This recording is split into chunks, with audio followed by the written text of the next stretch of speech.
Broadcasting live. It's America's longest running talk show on computers. It's Computer America, bringing you the biggest names in technology with guest interviews, new products, and your emails. Listen live at computeramerica.com on any device around the world. Email the show at live@computeramerica.com or find us on social media. Be sure to check out our website for contests, giveaways, show notes, live video stream, podcasts, and more. You're listening to Computer America.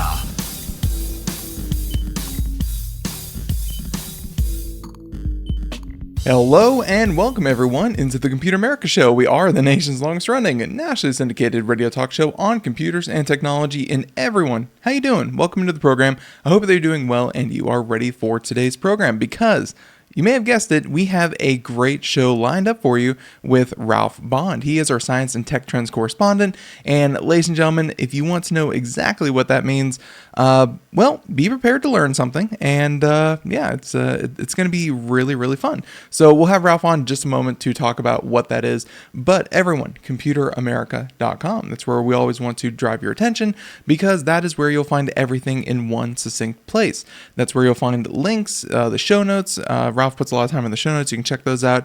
Video archives, just anything that we do here at Computer America, you can find there. So with all that being said, let's just go ahead and just get the show started. So everyone, once again, he is our science and tech trends correspondent. He is a longtime guest of the show. And of course, he joins us every single Friday to talk about a bunch of crazy stories you probably missed. And Ralph, welcome back onto Computer America. How have you been? I'm okay. And as we were saying before we went on air here, it's been kind of a boring news week. Not much going on in the world. And, you know, it's about probably one of the only positive things is the good old Artemis 2 mission. Hopefully they'll get a good splashdown, which probably will long happen once you hear this show, perhaps. But I want to explain to brand new viewers or listeners what it is you and I do each Friday. Well, we look at 4 articles that show us key trends and developments in all things science and technology, including, of course, almost every story includes artificial intelligence these days. But we also look at robotics, medical technology, sustainable energy technology, transportation advances, agricultural technology, construction technology, space research, physics, hey, you name it across the board. But most important of all, this is the key, and we desperately need this. We're going to give you hope for a better future thanks to amazing breakthroughs happening every single day in the world of science and technology.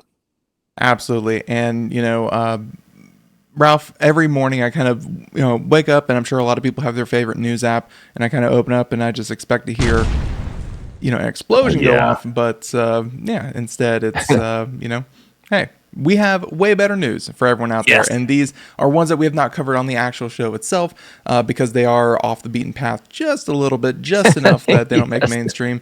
And I think, story number 1, it's kind of that because, Ralph, we have been, I think a lot of countries have been experimenting, and some countries less than others, but experimenting with ways of turning, waves into energy. Yes. And I think story number 1 is really going to dive into this because we have ways, and I keep using the word ways and waves so close together, but we have ways, but they're not really that large scale. It's kind of all experimental. So we're still trying to figure this out. So maybe story number 1 kind of gets us a little closer. It does. In fact, by the way, come out to Computer America, pardon me, if I could say it on Friday, come out to computeramerica.com, get today's show notes that Ben mentioned in passing. And when you do, you'll see that there's some text that's highlighted in blue color. That's text I've inserted into the text that I extract from the articles to add additional information and so forth. So with that said, let's jump into this first story. It comes from 2 sources that I looked at, sciencealert.com and Asia Research News, a really interesting outlet. Headline, scientists may have figured out how to unlock the energy of ocean waves. I grew up in San Clemente, California, which is a beach town. And believe me, waves were a huge part of my life growing up and all of my friends and neighbors and so forth. And I can tell you this, it's a profoundly no-dust statement. No 2 waves are alike. So if you're trying to design a system that's going to transfer or translate wave energy into energy generation, It's a challenge because no two waves are ever alike. And that's the key element here in this story. So let's jump into this here. Researchers at the Department of Naval Architecture and Ocean Engineering at the University of Osaka in Japan have modeled a gyroscopic wave energy converter. And just a quick reminder, a gyroscope is a device that uses a spinning wheel or disc to measure or maintain orientation and angular velocity. And there's more in the blue text inserts in the show notes if you want to get into that deeper. But according to the new modeling these folks in Japan have come up with, this design could theoretically capture up to 50% of a wave's energy. Now, that represents a major leap in wave energy past designs. So this is a very significant breakthrough. Yeah, I always love throwing information out when I know it, and I will just say that in a kind of aside, in surfing competitions, I grew up in South Florida, so learned a little bit about surfing.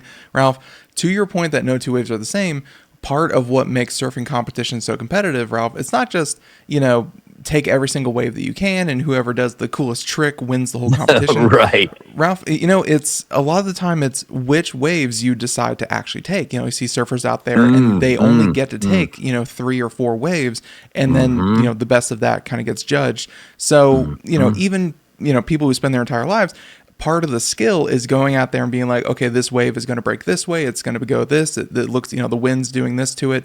It's a real skill to kind of identify that no two waves are the same. And I'm sure for scientists, just having to go off sensors, even harder because you don't have that big old brain to kind of run the calculation for you.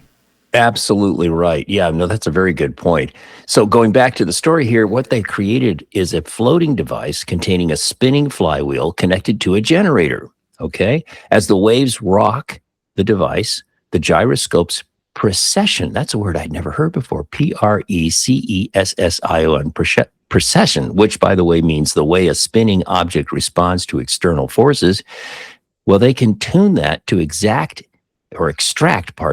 energy efficiency. Wow. So that's pretty cool. And why does this matter? Well, ocean waves contain huge amounts of clean, renewable energy, but most devices struggle because waves constantly change in height, direction, and frequency, everything we've been talking about so far. So this new approach shows that a gyroscope-based system could maintain high efficiency across a wide range of wave conditions, not just a single resonant frequency. Okay, pretty cool stuff. Yeah, I imagine, during a storm versus a very flat day, two very different conditions, but, electricity, you need it to be doing at least a little bit consistent. That's very cool. And, I never really considered just how much energy is there between, the crest of the wave, the trough of the wave, and, kind of going back and forth. That it sounds like something, Ralph, that we should have been doing for a long time because it is such clean, renewable energy.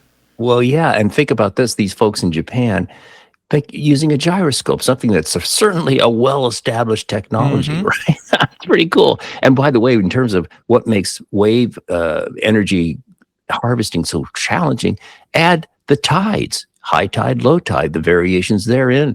True. It just adds, it's all variables when it comes to wave energy, right? So the key innovations of this research, well, the study uses linear wave theory to calculate how waves interact with the floating structure itself, the gyroscope, and the generator. And in the show notes, if you want to dive into what is linear wave theory, because that's what I do when I read these articles. The authors of these articles assume the reader is smart and knows all this stuff. They don't think about guys like me. So I go, wait a minute, linear wave theory? I got to find out what that is. Come to the show notes, blue text. I have a definition there for you. You can check out. But to wrap it up, by adjusting flywheel rotation speed and generator resistance, that's interesting, the system can theoretically reach 50% efficiency, which is the fundamental theoretical limit for wave energy extraction. Bravo to our research friends in Japan. Great achievement. And really, if you think about Japan, it really is a no-brainer that if you can harvest the ocean for clean energy, Japan's going to be one of the best countries to utilize that. So all the pieces really fall together. It's just, hey, another piece to the puzzle. So yeah. Amazing story. So there's story number one, and again, come out to the show notes and you can follow along as we do these, or come out after and dig a little bit deeper. Yep. Because there's always more to this. So Ralph gives you the best points, but there's more. Trust us. Yes. So story number two, we're going to go ahead and I will say that I think a lot of people like mushrooms. Mushrooms are, a pretty love-hate relationship. Either you love them, you hate them on your pizza, in your bathroom, wherever they may be. There's good stuff and there's bad stuff. But Ralph, what about in your food, but like in a good way? So story number two. Yeah, and a very different. This is a fun story. And if you've been a long time viewer or listener to our show, you know that we've talked about mushroom, this, mushroom, that. Is an amazing natural resource that has been translated into faux leather and building materials and all kinds of things you can do with the body of a mushroom. And it's so bizarre. And so I've been following this trend for years. This one's really fun. Comes out of the University of Maine. Headline: researchers use fungus, mushrooms in this case, a specific mushroom, by the way, to create plastic-free food packaging. One of the things that really bothers me is every time I get a head of cauliflower, let's just use one example from the produce section, it's wrapped in this plastic. And it's plastic I can't recycle. And there are some ways you can turn this stuff in if you find a recycling center that'll take it. But let's get real. A lot of food packaging, the little clear plastic wrap around the tray of food or whatever it may be, it goes right in the landfill. And that's, anyway, it's not good. So, you see images like this, they have up on the screen. This is from Getty, but, they'll take bananas and put them in plastic. And you're like, sure, that's not good. Yeah, exactly right. So here we go from the University of Maine. How about that? That's kind of cool. So a little start to set the stage. More than 19 to 23 million tons of plastic enter waterways each year, which of course includes plastic food packaging. And again, that's a very troublesome thing to try to recycle. And more than 25% of the 16,000 chemicals used in plastic pose health risks. Yeah, I think we're all pretty aware of how unfortunate this is, not least of which microplastics, right? Well, here we go. Researchers at the University of Maine have developed a fully biodegradable, plastic-free food packaging material made from mushroom mycelium and wood-derived cellulose fibrils, creating a water and oil-resistant alternative that can be produced in just 3 days. Pretty cool. That's crazy. Oh, yeah. And it can be applied as a coating on paper or other substrates, and as a standalone film that feels like plastic on one side and slightly fuzzy on the other side. Now, that's the part that a little alarm bell went off, and I'm thinking, well, you know how fidgety consumers are. If I have a product that's wrapped in something that's, clear on one side, but kind of a little fuzzy on the other side, that might be a turnoff. I know people. I know people that won't even eat peaches because it has a little bit of that peach fuzz on it. Kind of turn off. But at the same time, Ralph, it's just the technique that you just described to that they're using this in. Sounds very similar to plastic and its uses and how they kind of use plastic. But I think, Ralph, with so much emphasis being put lately on microplastics in the environment, in our food supply, and so on and so forth. Just being able to have something that is similar in application, but will not stay around in your body forever. I think a lot of people would be very keen on this, even if it is a little fuzzy. Yeah, exactly. And in fact, there's a picture in the article that kind of gives you some sense of what it looks like. But let's get back into this. So why mycelium from mushrooms? Mycelium naturally repels water and forms strong interlocking networks. It's already used in sustainable materials like, as we mentioned before, faux leather and even construction bricks, believe that? Because some fungi are already part of the human diet, researchers note that they are safe for long-term use in food contact materials. And then going on the other key ingredient, why cellulose nanofibrils? Well, cellulose nanofibrils are biodegradable, oil-resistant, and derived from plants. Now, in the show notes, a big blue text section, they'll give you more details about what cellulose nanofibrils are all about if you want to get into that. But how the research team used fungus to create plastic-free food packaging. Now we're going to get down to which star mushroom is the leader here in this story. And it turns out the team grew the fungus Trametes versicolor, or the human being term for this is turkey tail mushroom. There's a picture in the show notes on a cellulose nanofibrils mixture enriched with nutrients.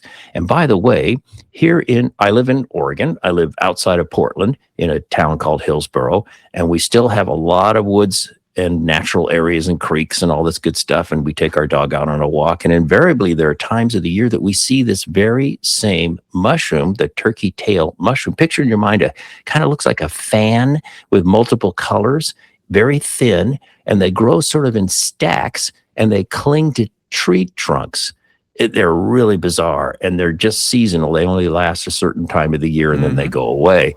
Kind of interesting. But the process of blending the cellulose nanofibrils with this material from the turkey tail mushroom ensures the fungal hyphae grow uniformly. And again, if you want to know what a fungal hyphae are, I've got show note insert there for you in blue text. And then after drying this mixture, the team created a coating that is 20 to 25 microns thick, about 1/4 the thickness of a human hair, to create the plastic-like packaging sheets. And critically, they reduced the growth time from weeks to just 3 days, a major step toward commercial scalability. They really seem to be tackling all this, because like you just said, it grows seasonally. So being able to grow it year round, I'm sure in laboratory settings and within days, makes it, like I'm just thinking off the top of my head, like maybe wood, for instance, where trees would take 3-4 years to kind of grow. This is sounds perfect. Yeah, it could be. And this reminds me, folks, that we should stress most of our stories are early research that could potentially have commercial and wide-scale distribution in the real world. So that's a good example here in this story. And so in the story, they talk about what do the researchers think about scaling this toward real-world use? Well, the researchers are developing roll-to-roll manufacturing methods to scale production from square centimeters, currently in the lab, to square meters per hour. And again, the article assumes you know what roll-to-roll manufacturing is. I went, what? And so in the show notes, I have a little side note here in blue text that tells you what roll-to-roll manufacturing is. It's a very, very well-established manufacturing technique with all the equipment in place in the world already. And so lower production time and compatibility with industrial equipment that's already in existence could make this a low-cost, high-volume alternative to plastic packaging. So pretty cool stuff. Yeah, we definitely need something like that. And, you can't use glass for everything. Like just in the past couple of weeks, I've really tried to look at, Ralph, I don't know about you, but like my kitchen, trying to figure out how to get all the plastic out, because we used to have plastic utensils, plastic food containers. Yeah. It's hot. And of course, you can't really avoid buying food with plastic packaging like you were talking about, because, you want the food, but it's hard to get plastic out of systems. It's just so versatile and so, so hardy. But yeah, we're going to have to start finding ways. And I'm glad that from the manufacturing side, the side that I have no idea about and no control over, they are looking into this kind of research. So, well, there you go. Yeah. And University of Maine. Yeah. University of Maine. Salute to those guys. I think that's really great. Mm-hmm. So story, I'm the only thing I know about Maine is I'm surprised they didn't try to make it out of like crushed up lobster shells, but that's good. Story number 2, story number 3. Let's go ahead and continue on here. Speaking of things that are in the laboratory and have fundamental promises, or promises that are fundamentally changing to our society, graphene, always cool. Once again, the only thing graphene can't do is leave the laboratory. That's the joke. Does seem to be the case. Yes. But the things that it does within the laboratory, Ralph, we've seen graphene be the next best thing for battery technology, computer chips, durability and construction and metals. We've seen graphene have so many promises. Not that it can't do these things, folks.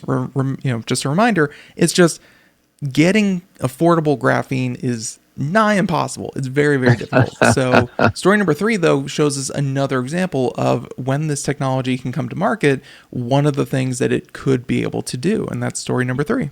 Yes. And this also represents a key trend in the field of robotics. So that's where we're going in this story. And that is trying to give humanoid robotics or prostheses for amputees and so forth the real sense of touch. There's all this research and science about connecting our nervous system to our prosthesis or for standalone robotic humanoid robotics to give them the sense of touch and feel. So this is that category. So the headline here is graphene-based artificial skin brings human-like touch closer to robots. This is actually a really remarkable story coming out of the University of Cambridge in the UK. So check this out. Researchers at the University of Cambridge have created a graphene-based artificial skin that gives robots a far more human-like sense of touch, detecting pressure, shear forces, slip, and texture with fingertip level precision. Wow. The video is really compelling, by the way. You should check that out. So what the researchers created or built, they created a miniaturized 3D tactile sensor made from graphene sheets, liquid metal micro droplets, nickel particles, and they all are embedded in a soft silicone matrix. So you'll find out more about this as we go on. Now, this is the part that's really kind of nifty. The material is shaped into tiny pyramids, about 200 millionths of a meter in size. That's small, inspired by human skin microstructures. Another example, Ben, we've talked about this time and time again in the last year or so, technology based on imitating nature. So in this case, they're looking at how the human skin microstructures work and trying to imitate that in a way, in a very tiny scale. Yeah, nature has a couple, 100 million years of trial and error ahead of us, so it makes sense. Yes. And so these little tiny pyramids concentrate stress at their tips, enabling extreme sensitivity, even detecting a grain of sand. Think of how articulate that is. And what this artificial skin can sense: normal pressure, how hard something presses, shear forces, sideways forces, slip when an object begins to slide, and surface roughness. All of that it can detect, this amazing technology, by reading signals from 4 electrodes under each pyramid. Consider how small these pyramids are, right? Mm-hmm. Less than about 200 millionths of a meter. So the electrodes, 4 electrodes under each tiny, tiny pyramid, the system reconstructs a full 3D force vector in real time. Now, once again, I'm a regular guy. I go force vector, 3D, what is that? So in the show notes, I have a blue insert that tells you what that is. It's all about a mathematical object that represents a force acting in 3-dimensional space. And there's more details in the show notes if you want to get into that. So robots equipped with this skin were able to, get this, pick up fragile objects, for example, thin paper tubes, without crushing them. And they also were able to adapt grip in real time using this slip detection, no prior knowledge of the object needed. There's some really great artificial intelligence combining with this technology as well, as you can imagine. Yeah, I could imagine that trying to train a system on every material known to man, and you could think of just the colorful, weird world that we live in, Ralph. It's like, oh, it may know red cotton, but doesn't know blue cotton, cloth. And yeah, to be able to just instantly know is crucial. You need it. Yeah, well, that's where the artificial intelligence obviously is coming in. It's pretty remarkable. Mm-hmm. And so you combine that with incredible sensitivity in this technology. That's what you're getting with this innovation. So what are the implications for prosthetics? Profound, by the way. Could enable more natural, intuitive, tactile feedback for artificial limbs, helps users better judge grip, texture, and object stability, and improves safety and confidence in everyday interactions. Wow. And so what's next? This is early research, right? What's next? The researchers aim to shrink those sensors below 50 millionths of a meter. Remember, they're currently at 200 millionths of a meter in size, the little pyramids. They want to get down to 50 millionths of a meter, approaching human mechanoreceptor density. Meaning the sensitivity of your fingertip is so profoundly detailed and dense They want to try to imitate that as best they can. Wow. They want to add temperature and humidity sensing for a fully multimodal artificial skin and apply the technology to robots operating in homes, hospitals, and unpredictable environments. And of course, again, the prosthetics are a big part of this whole equation. Wow. Really, and this is, we mentioned in the beginning, people trying to turn robots to imitate nature, but Ralph, not only just for people who maybe lost a limb and want a replacement limb, and you could have something that's closer to the human body, but also just for, like they said, the robots that are already operating in hospitals, for instance. A robot being able to essentially do what we do what humans do instinctually, naturally, just instantaneously. That's what you need to have these things working in conditions such as nursing homes and hospitals and so on and so forth. So you need to do that. You can't just have it, just a camera. But yeah, looking forward to it. When this will come out, who knows? But hey, they're not too far off though. 200 millionths of a meter, and down to 50. That's not too bad. It's not too bad. Oh yeah. It's great research. It may take it may take 5-10 years. Who knows how long for this to get really out there in the field? We'll see, but it's pretty cool. Pretty cool. Even like since we've been doing the show, for a number of years, and AI came onto the scene, explosively just a couple of years ago, Ralph. Like even our best estimates, I think all those got kind of shifted. For certain things, it's still 10 years out, but thanks to AI research and getting things through clinical trials and stuff, all that feels like that's all being sped up. So yeah, who knows what technology does to improve the speed of itself. So yeah, very, very cool. Story number 3, good job, Cambridge. I don't think I need to say that. Keep doing what you're doing. Story number 3. Story number 4. We're going to go ahead and Ralph traditionally likes to take story number 4 and put a more of a medical spin on these things. And I think story number 4 is a really good example of that, because hey, even with all of these innovations, all these great promises that we've been highlighting for you folks, cancer is still around. It's still a thing. And trust me, so many people are working on it. We're going to get a handle on it one day, but yeah, we're going to need little breakthroughs like story number 4 could potentially be. Exactly right. And one of the things that's so fascinating in medical science is it's one thing to say, let's create a cure for cancer. But really a lot of what's going on is, okay, keep trying to get a cure. That's great. But in the meantime, can we do extremely targeted destruction of cancer cells without hurting the rest of the body?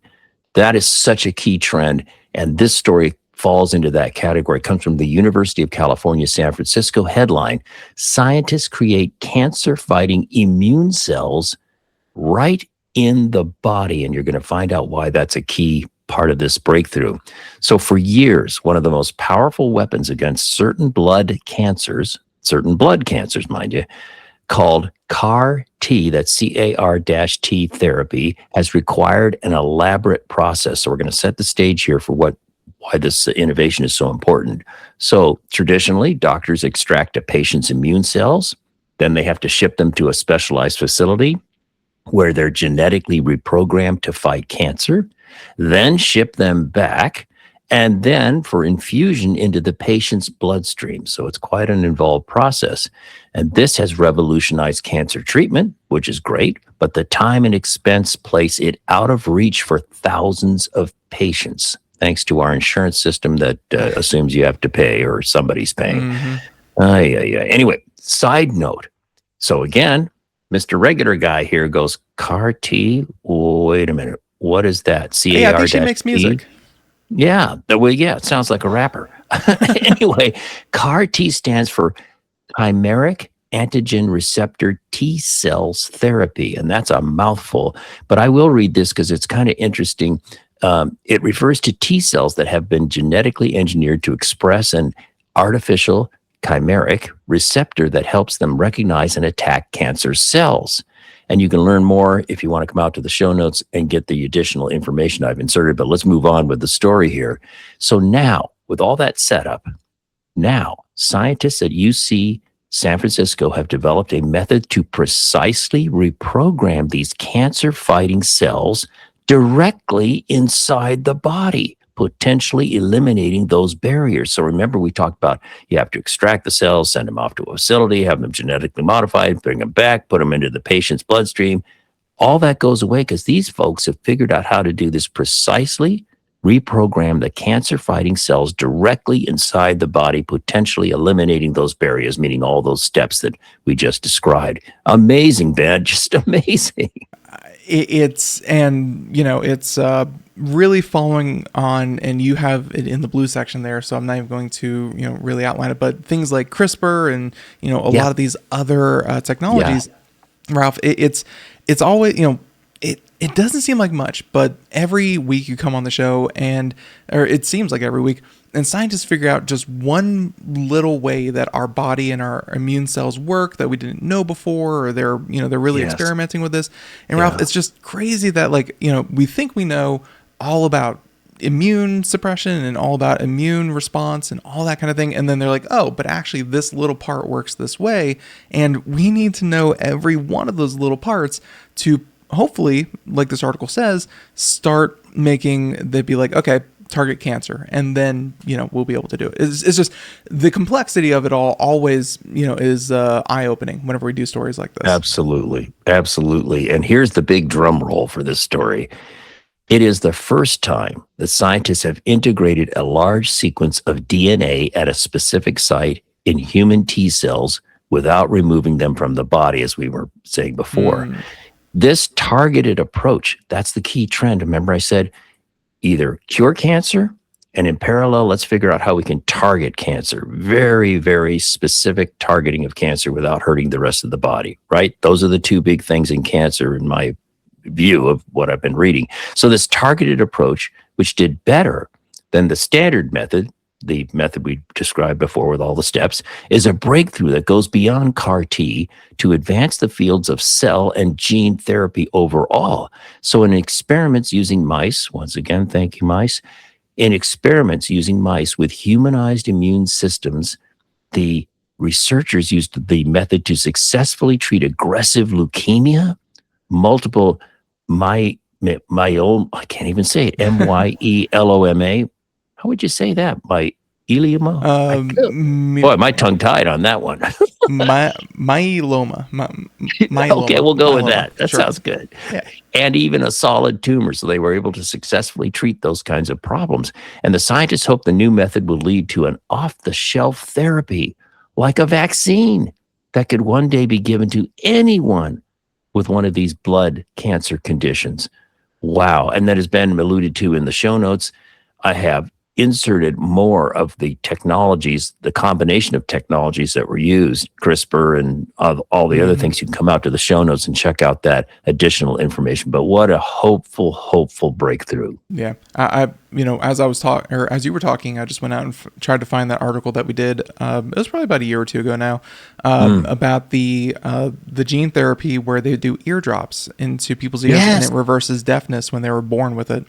Ralph, and this could be a whole nother story for a whole nother show, but I'm just going to throw it up here on screen so people can kind of see it. But also the title this is just from April 3rd, so this is about a week old.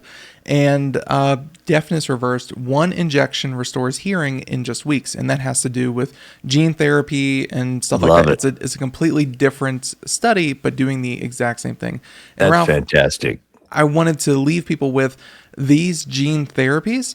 They are lifetime cures. Once you introduce it to the body, the cells repeat, and one dose, one cure, and you solve a lifelong problem forever. And that's wonderful. It's a really hopeful thing for people with these chronic diseases. Yeah. Very, very cool. So and ladies and gentlemen, that's 4 stories. And you may notice if you're following along, there's about 6 or 7 more pages. And we're going to get into that in just a second. But Ralph, I want to thank you so much for showing us these stories. And ladies and gentlemen, one last time, computeramerica.com if you want to find out more. But while you're there, you may notice there's a whole separate section called honorable mentions. And this is where Ralph finds a ton of different stories that, we just try to keep the show a bit more condensed. But if you want to find out more, come on out to the website and you can find these amazing stories, all by researchers. They're not second best. They're not, less than these other stories. It's just we don't have time. So, Ralph, let's at least give them the headlines and they can come out to the show and they can find these themselves. Yeah, we're going to have 4 honorable mentions. This first one comes from TechCrunch.com. This is really fun. So H&M, that's the big clothing retailer, wants to make clothing from CO2 using this startup's tech. Very enticing headline, but come out to get to the show notes and find out what the heck are they talking about. It's pretty cool stuff. It's a lot of fun. Our next one comes from, this is a new outlet for me, Bricks and Bytes. BYTES, Bricks and Bytes. It's a construction technology outlet I just discovered, and I love it. It's great. So the headline here, Construction Robotics in 2026. And the subhead is 4 workflows where robots are actually working on construction sites. Wow. If you want kind of a good broad brush picture of robotics and construction today, this is a great one. The image, I love the image in this. It shows these little robots doing rebar tying. So real quick, rebar kind of meshes bars. And so in traditional construction, some person or persons goes out there and does little wire ties. Well, here they've got these little robots that take over this horribly tedious task with great efficiency. Fun stuff, tying the rebars. Next one. Our next story is scrolling down. Here we go. This comes from FuelCellWorks.com, another interesting outlet. Headline from Japan, world's first onshore operation of hydrogen-fueled engine for large ships begins. This is the whole trend in shipping. They are desperately trying to find ways, adding sails to ships, bringing back the old sail technology, but very high tech in this case, and also looking at hydrogen fuel alternatives for moving vessels through the water. So that's a cool. But why? Cool trend. Oil has been so plentiful and readily available for so long. Why would you switch to different fuel? I can't imagine it. And our last story comes from the Daily Galaxy on MSN.com. And headline here is researchers reveal a cement. I'm going back to construction again. Researchers reveal a cement 17 times tougher than traditional concrete, and it could redefine modern construction. So another construction-related story, but very cool stuff, and all things that are potentially going to impact our lives. Absolutely. And just a quick, and of course you can find more, but it looks like they're using things found in oyster shells to make that even cooler. There you go. So there you go. Very, very cool story. And really, Ralph, all of them are. I really wish that we had time to do honorable mentions. Back in the day, Computer America used to be, way back in the day, it used to be a 3-hour show. Yes. And then a 2-hour show, 1-hour show. We're down to half an hour. And I think that's about a sweet spot, Ralph, because no offense to society, I think our attention spans have just been drained. So half an hour is good. And ladies and gentlemen, if you want more, you're just like, oh, that's it? We already have to go? Well, computeramerica.com, and you can find all these stories and more. And until next Friday, everyone, I want you to have a great weekend. Do something fun. Catch up with us next time. And until then, have a great one. Thank you so much, Ralph, for doing this. Everyone, have a good one. Bye.